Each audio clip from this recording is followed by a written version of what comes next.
హంపీలో ప్రాచీన కాలం నాటి ఈ శిల్పాలు చూస్తుంటే ఆనాటి యుద్ధ కళలను, అదేవిధంగా ఆనాటి సంగీత నృత్య కళలను, ఆనాటి మనుషుల భాష, వేషధారణ,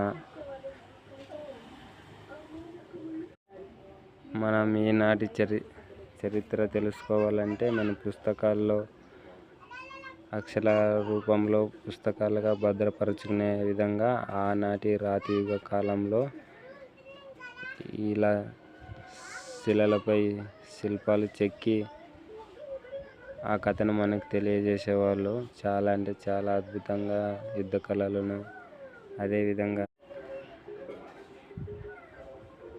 ప్రాచీన కాలం నాటి సంస్కృతులను, సాంప్రదాయాలను చాలా అందంగా చెక్కారు ఫ్రెండ్స్. మీరు వీలైతే ఒకసారి హంపి టూర్ వెళ్ళి చూసి రండి.